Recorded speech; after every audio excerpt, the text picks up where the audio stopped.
con la presentación anterior, en la cual hablamos de crecimiento y desarrollo del individuo humano desde la concepción hasta el nacimiento. En esta parte de la clase vamos a hablar del individuo ya nacido. Por lo tanto, el crecimiento va a ser ya con todas las funciones necesarias para garantizar la supervivencia del individuo, y vamos a explicar la maduración orofacial de nuestro paciente. Aquí estamos viendo cómo se produce el desarrollo del maxilar inferior, que cambia su volumen y hay una situación de traslado por crecimiento de aposición en la parte posterior de la rama y reabsorción anterior. Por lo tanto, el cuerpo se va trasladando hacia adelante y alarga lo que sería para la arcada dentaria. Lo mismo pasa en este crecimiento con desplazamiento de la mandíbula, un crecimiento de maxilar superior y un crecimiento de la calota. Tomemos al maxilar inferior como si fuera un hueso largo, arqueado, y que tiene en cada extremo de su arco una articulación. El funcionamiento pendular de este hueso, único en el sistema esqueletal, con una doble articulación que trabaja de manera sincrónica y sinérgica, va a permitir todo este desarrollo y maduración en cuanto a todas las matrices que se van a ir desarrollando en el mismo. No debemos olvidar que existen matrices funcionales o capsulares y matrices llamadas periostales. Las matrices capsulares son aquellas en las que un conjunto de estructuras trabajan en varias funciones o en una sola función, pero asociadas. Algunas matrices capsulares, como son la del maxilar superior, cuando el paciente empieza a respirar por la nariz, empiezan su desarrollo del corredor anteroposterior de las fosas nasales, y también el periodo de neumatización de los senos maxilares. Entonces aquí vemos, puestos por más y menos, los lugares donde además del crecimiento se produce un remodelado que acompaña a ese crecimiento para dar a la estructura ósea la forma adecuada si la función se realiza de manera correcta. En cuanto al piso craneal, el piso craneal, ustedes recuerden que es cartilaginoso y su forma es de acuerdo a lo que contiene, y se va reabsorbiendo por el endocráneo y aponiendo por el exocráneo. Acá estamos viendo la base craneal anterior, media y posterior, que son las que contienen, digamos, la computadora que organiza todas nuestras funciones, ¿sí? Hay un aparato neurovegetativo, hay un aparato del sistema nervioso de relación que se basa en la percepción sensorial para luego determinar una respuesta motriz. En este caso, según el desarrollo que se va obteniendo por la plasticidad del sistema nervioso central, serán las formas que adquirirá la base craneal completa, anterior, media y posterior. Base anterior es desde la parte frontal hasta la silla turca. La fosa craneal media es la apófisis basilar más el exfenoides, y la fosa posterior corresponde al occipital. Bien, en cuanto a un corte transversal de lo que es la base craneal y las relaciones de los huesos en la base craneal anterior y media, tenemos a las distintas suturas, como son las suturas de los huesos etmoidal con el esfenoides y el esfenoides con la apófisis basilar del occipital, que cierran en tiempos diferentes. Lo llamativo para nosotros, que estamos hablando de cómo es la maduración, debemos decir que la sincondrosis de etmoides y esfenoides se realiza entre el primer y segundo año de vida, y que la sincondrosis esfeno-occipital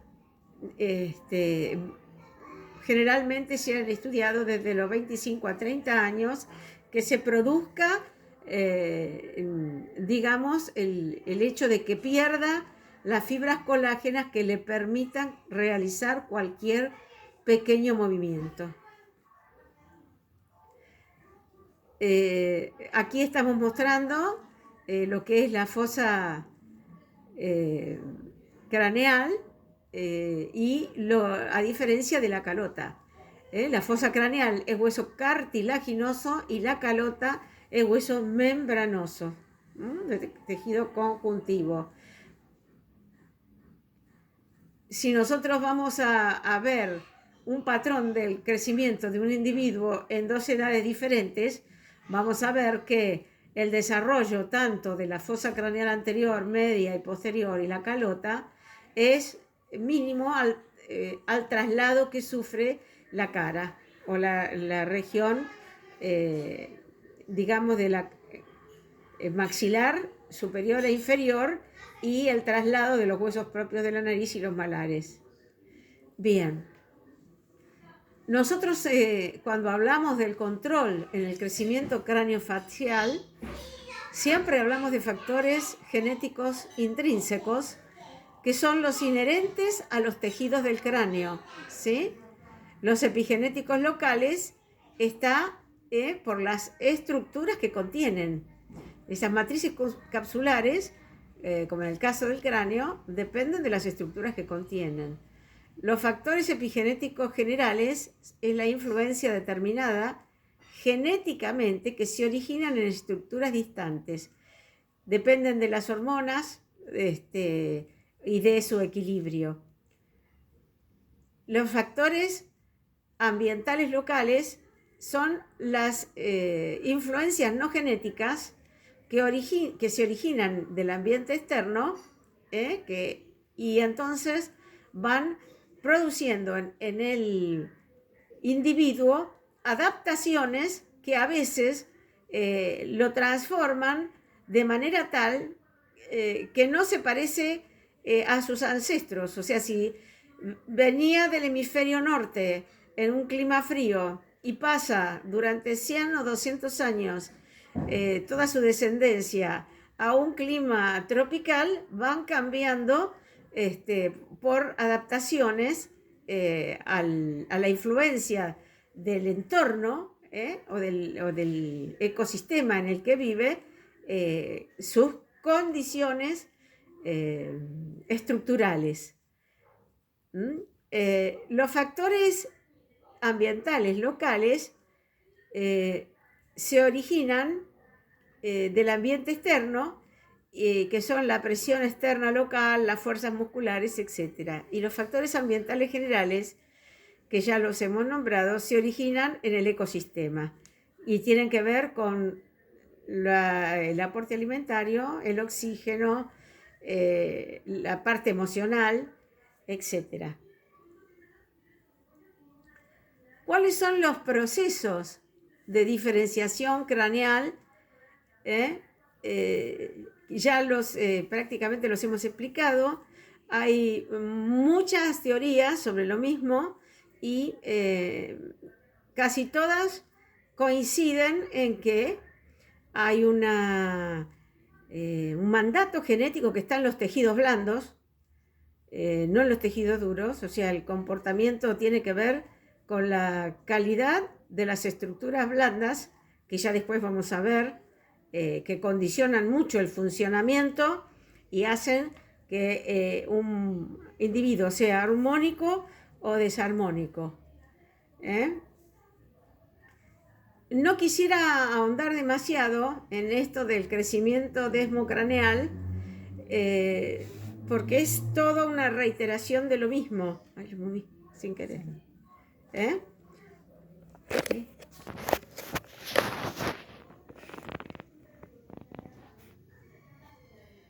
Ya ven que aquí estamos con presentaciones de distintas teorías. Van Limborg, Sicher, también la de Scott. Son todas teorías que luego fueron redundando en unas y que en este momento nosotros nos manejamos con la teoría más vale de Moss. Acá estamos mostrando la matriz funcional rino oral, donde el paciente, según realice la deglución y la respiración, condicionará las formas de armonía del hueso que se está, además de creciendo, desarrollándose, remodelándose con la condición de la función del tejido blando.